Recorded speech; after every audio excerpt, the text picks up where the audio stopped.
அனைவருக்கும் வணக்கம். இது சாரதி லா ஸ்டடீஸ். சாரதி லா ஸ்டடீஸில் இன்டர்நேஷ்னல் லாவில் அடுத்ததாக பார்க்கக்கூடிய கான்செப்ட் V2 பவர், சிறப்பு அதிகாரம். இந்த செக்யூரிட்டி கவுன்சில் வீடியோ பார்த்தீங்க இல்லையா, அதனுடைய தொடர்ச்சியாக கூட இதை எடுத்துக்கலாம். அது மட்டும் இல்லாமல் உங்களுடைய ஆன்சர் ஷீட்டில் இடம்பெற வேண்டிய மிக முக்கியமான தலைப்பு இந்த V2 பவர். ஏதாச்சும் ஒரு இடத்துல இணைச்சி எழுத பழகிக்கிங்க. ஏன் இதை மறுபடியும் சொல்கிறேன்னா, இதெல்லாம் சேர்ந்தது தான் இந்த இன்டர்நேஷ்னல் லா அப்படின்ற கான்செப்ட். இதெல்லாம் ஒதுக்கி விட்டு உங்களால் ஆன்சரை எழுத முடியாது அப்படின்றத நினைவில் வச்சுக்கிங்க. V2 பவர்னா என்ன மீனிங் அப்படின்னு பார்த்தீங்கன்னா, V2 பவர் என்பது யுனைடெட் நேஷனல் செக்யூரிட்டி கவுன்சிலில், ஏற்கனவே சொன்ன மாதிரி செக்யூரிட்டி கவுன்சிலுடைய தொடர்ச்சி அப்படின்ற மாதிரி சொல்லியாச்சு, உள்ள நிரந்தர உறுப்பினர் நாடுகள், பர்மனன்ட் மெம்பர்ஸ்ன்னு சொல்லக்கூடிய நாடுகள் வழங்கப்பட்டுள்ள ஒரு சிறப்பு அதிகாரம். மொத்தம் 5 நிரந்தர உறுப்பினர் நாடுகள் இருக்குது. அதாவது பர்மனன்ட் மெம்பர்ஸ்ன்னு சொல்லுவாங்க. அதை தான் V2 பவர் ஸ்டேட் அப்படின்ற மாதிரி சொல்கிறாங்க. அதில் ஒன்று பார்த்திங்கன்னா யுனைடெட் ஸ்டேட்ஸு, இன்னொன்று பார்த்திங்கன்னா United kingdom, France, Russia and China. UUFRC அப்படின்ற மாதிரி நினைவு வச்சுக்கிட்டிங்கன்னா நீங்கள் மிக அற்புதமாக இதை முடிச்சிடலாம். நீங்கள் V2 பவர் ஸ்டேட்டுடைய கான்செப்ட் என்ன, அதனுடைய அதிகாரங்கள் என்ன, ஏதோ சிறப்பு அதிகாரம் சொல்கிறீங்களே, அது எந்த மாதிரியான அதிகாரம் அப்படின்னு பார்த்தீங்கன்னா இந்த ஒரு 3 லைனை படிக்கும்போது தெரிய வந்துடும். ஒரு சின்ன வீடியோவாக தான் வரும்னு நினைக்கிறேன். செக்யூரிட்டி கவுன்சில் ஒரு தீர்மானத்தை நிறைவேற்ற முயன்றால், செக்யூரிட்டி கவுன்சிலுக்கு கிட்டத்தட்ட இருக்கிற எல்லா உறுப்பினர் நாடுகளுக்கும் சேர்ந்தா மாதிரி தான் இருக்கிறது இந்த செக்யூரிட்டி கவுன்சில்.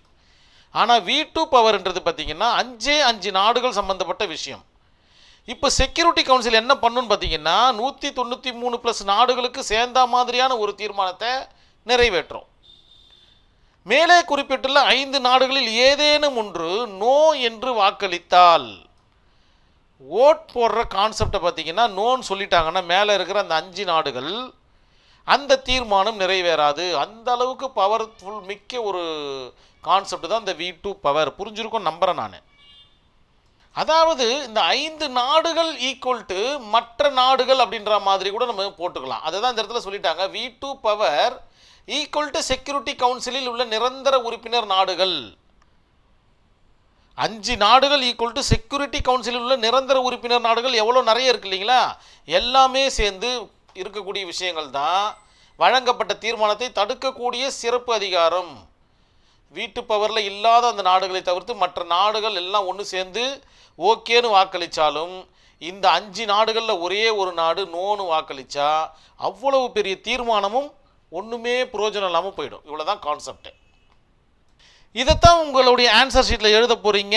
கண்டிப்பாக எழுதுவீங்க. ஒரு கேஸ் ஸ்டடியோடு இந்த கான்செப்டை முடிக்கலாம். லாக்கர் பை கேஸ் இன் 1988 நடந்த ஒரு வழக்கு என்ன சொல்ல வருது அப்படின்னு பார்த்தீங்கன்னா, 1988 வருஷத்தில் பார்த்தீங்கன்னா லாக்கர் பை அருகே, இது ஒரு ஏரியா, இது ஒரு இடம் இல்லையா, அருகே Pan AM flight, Pan PAN flight 103 bombing அப்படின்ற ஒரு விமானம் பார்த்தீங்கன்னா குண்டு வெடிப்பு சம்பவம் நடத்தியது. அந்த ஃப்ளைட்டு பார்த்தீங்கன்னா லாக்கர் பை அப்படின்ற இடத்துல ஒரு குண்டு வெடிப்பு சம்பவத்தை நடத்துது. இதனால் பல பேர் உயிரிழக்கிறாங்க. இந்த சம்பவத்திற்கு லிபியா நாட்டைச் சேர்ந்த 2 நபர்கள் பொறுப்பானவர்கள் அப்படின்னு யார் சொல்கிறதுன்னு பார்த்தீங்கன்னா யுனைடெட் ஸ்டேட்ஸும் யுனைடெட் கிங்டமும் பார்த்தீங்கன்னா குற்றத்தை சொல்லுது.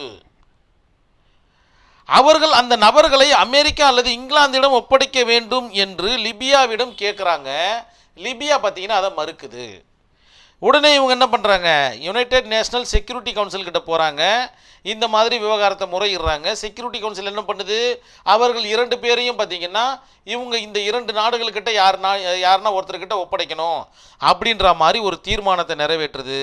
அதன் காரணமாக பார்த்தீங்கன்னா லிபியா பார்த்தீங்கன்னா மறுத்துருது, அவர்களை ஒப்படைக்க மறுக்குது. அதனால் United national security council Libya மீது பொருளாதார தடை மற்றும் விமான பயண தடைகள் எல்லாத்தையும் விதிக்குது. அவர்களுடைய வான்வெளியில் பார்த்திங்கன்னா மற்றவர்களுடைய வான்வெளியில் லிபியா விமானம் பறக்க முடியாத தடையும், ஓவரால் அந்த கண்ட்ரிக்கு பொருளாதார தடையும் விதிக்குது. இதை எதிர்த்து இவங்க ICJக்கு போகிறாங்க. ICJயில் என்ன சொல்கிறாங்கன்னா, செக்யூரிட்டி கவுன்சில் விதிக்கிற அந்த கான்செப்ட் பார்த்திங்கன்னா எல்லாருக்குமே பொருந்தும். அதாவது 5 நாடுகள் ப்ளஸ் மற்ற செக்யூரிட்டி கவுன்சிலில் இருக்கிற நிரந்தர உறுப்பினர்களுக்கு எல்லாருக்குமே பொருந்தும் அப்படின்ற மாதிரி தீர்ப்பை கொடுத்துட்றாங்க. ஸோ லிபியா இந்த இடத்துல தனிமைப்படுத்தப்படுகிறது. இதுதான் பார்த்தீங்கன்னா ஜட்ஜ்மெண்ட்டு. கண்டிப்பாக உங்களுக்கு புரிஞ்சிருக்குன்ற நம்பிக்கை எனக்கு இருக்குது. உங்களுடைய ஆன்சர் ஷீட்டில் மிக அற்புதமாக நீங்கள் எழுதிக்கிட்டே வாங்க. இப்போ வரைக்குமே உங்களுக்கு 7 கேஸ் ஸ்டடி கிடச்சிச்சு. 7த்தையும் எழுதுங்க. குறைஞ்சபட்சம் 15 கேஸ் ஸ்டடி இருக்கா மாதிரி பார்த்துக்குங்க. கண்டிப்பாக இந்த வீடியோ உங்களுக்கு புரிஞ்சிருக்குன்ற நம்பிக்கையில் நான் கம்ப்ளீட் பண்ணிக்கிறேன். நன்றி, வணக்கம்.